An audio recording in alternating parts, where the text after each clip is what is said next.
Bismillahirrahmanirrahim. Assalamualaikum warahmatullahi wabarakatuh. Perkenalkan, nama saya Rina Mulyani.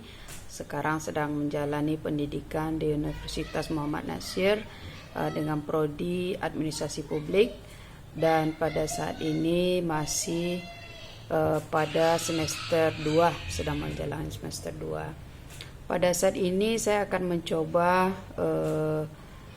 menjelaskan terkait dengan new public service. Nah, pada tugas kuliah pada saat ini saya mendapatkan tugas terkait dengan apa itu new public service dan penjelasan terkait dengan hal tersebut. Baiklah Bapak dan Ibu yang kami hormati, pada prinsipnya sebuah negara itu akan memberikan hal yang terbaik kepada seluruh masyarakatnya berkenaan dengan kesejahteraan masyarakat dan hal lainnya yang semata-mata itu adalah untuk kesejahteraan semua elemen lapisan masyarakat yang ada di sebuah negara, dan pada saat dan tentu juga dengan negara yang ada di negara kita, yaitu negara Republik Indonesia. Nah, pada new public service ini saya akan menjelaskan apa yang dimaksud dengan new public service. New public service adalah paradigma yang berdasar atas konsep-konsep yang pada hakikatnya sesuai dengan nilai-nilai yang ada di masyarakat. Sistem nilai dalam masyarakat adalah dinamis sehingga membutuhkan pelayanan yang prima dari pemerintah kepada seluruh lapisan masyarakat. Teori New Public Service memandang bahwa birokrasi adalah alat rakyat dan harus tunduk kepada apapun kepada suara rakyat. Sebatas itu dalam hal yang wajar dan tentu rasional dan tentu legitimate secara normatif dan konstitusional. Seorang pimpinan dalam birokrasi bukanlah semata-mata makhluk ekonomi seperti yang diungkapkan dalam teori New Public Management, melainkan juga makhluk yang berdimensi sosial politik dan menjalankan tugas-tugas sebagai pelayan publik. Untuk meningkatkan pelayanan publik yang demokratis, konsep The New Public Service atau NPS menjanjikan perubahan nyata kepada kondisi birokrasi pemerintahan sebelumnya. Pelaksanaan konsep ini membutuhkan keberanian dan kerelaan aparatur pemerintahan, karena nanti seluruh aparatur pemerintahan negara itu tentu akan mengorbankan waktu tenaga untuk menjalankan tugas sebagai pelayan publik. Nah, karena itulah sebuah negara yang baik harus berani melakukan hal yang berinovasi untuk kebaikan baik dari tata kelola pemerintahan, tata kelola administrasi dan sebagainya, yang muaranya tentu untuk kesejahteraan masyarakat. Nah, alternatif yang ditawarkan konsep ini adalah pemerintah harus mendengar suara publik dalam pengelolaan tata pemerintahan, meskipun tidak mudah bagi pemerintah untuk menjalankan ini. Setelah sekian lama bersikap sewenang-wenang terhadap publik, di dalam paradigma ini semua ikut terlibat dan tidak ada lagi yang menjadi penonton. Nah, New Service Public adalah paradigma yang berdasar atas konsep-konsep yang pada hakikatnya sesuai dengan nilai-nilai yang ada di masyarakat. Sistem nilai dalam masyarakat adalah dinamis, sehingga membutuhkan pelayanan prima dari pemerintah, dan juga hal ini tentu sesuai dengan perkembangan zaman yang makin berkemajuan. Begitu juga dengan aparatur pemerintah, tentu ini tidak para pelaku pelayan pemerintah itu harus menguasai ilmu teknologi, karena sekarang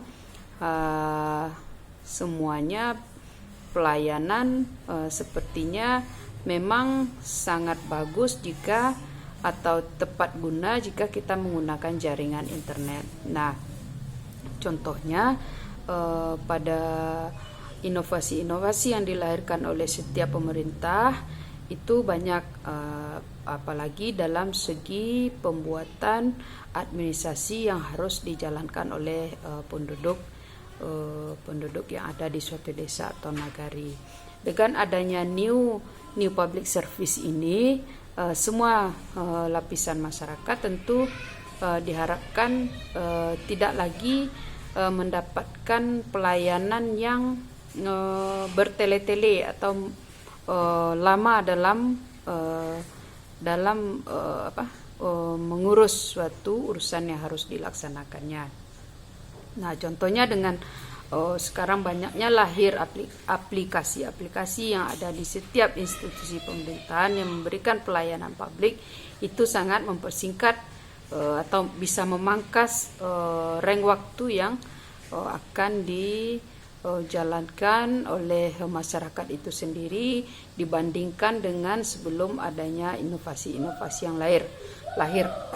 Nah, jadi pada prinsipnya new public service ini adalah untuk mempermudah masyarakat dalam melakukan akses yang diinginkannya. Nah, contohnya saat dahulu, contoh yang paling rendah itu ketika masyarakat ingin mendapatkan administrasi kependudukan seperti KTP dan KK serta akte kelahiran, itu memang alur administrasinya itu sangat panjang sekali. Sekarang dengan munculnya inovasi baru seperti adanya aplikasi-aplikasi, itu akan memudahkan masyarakat untuk mendapatkan hal yang mereka butuhkan.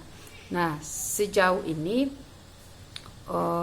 di negara kita mungkin contohnya pada pemerintah terendah yaitu Nagari, itu dengan adanya aplikasi yang lahir atau diberikan oleh pejabat pemerintah, itu memang sangat memudahkan. Tetapi kita tidak bisa memungkiri bahwanya untuk jaringan internet tidak semua daerah bisa mendapatkan jaringan internet dengan lancar. Ini adalah hal yang menjadi tantangan oleh setiap pemerintah, institusi pemerintah yang memberikan pelayanan publik yang berbau atau melalui jaringan internet dan secara globalnya termasuk dalam dunia IT.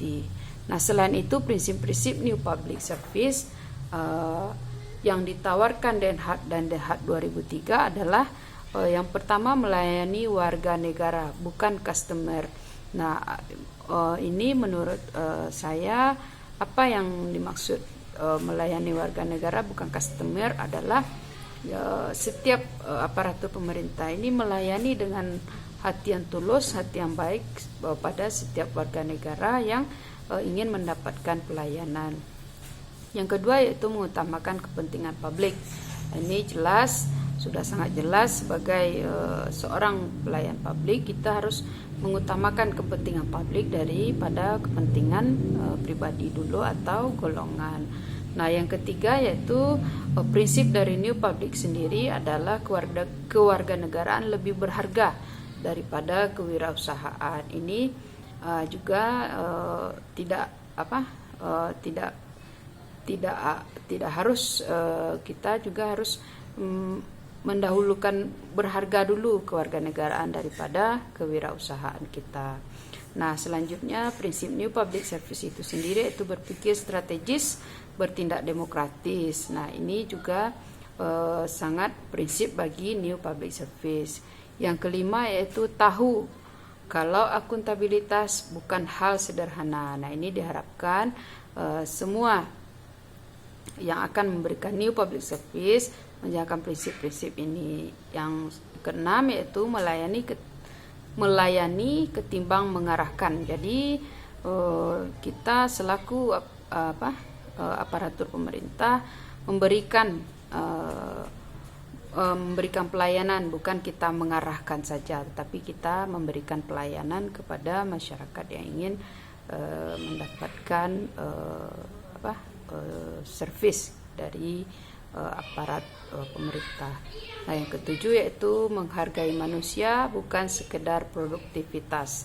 Nah, kita menghargai masyarakat yang ingin mendapatkan pelayanan itu bukan hanya sekedar produktivitas kita saja. Mungkin itu saja yang dapat saya sampaikan terkait dengan new public service. Mungkin pada video kali ini masih banyak yang akan kita bahas terkait dengan contoh atau pendapat para ahli terkait dengan new public service, dan pada saat ini saya hanya memberikan gambaran-gambaran secara secara garis besar apa itu yang disebut new public service.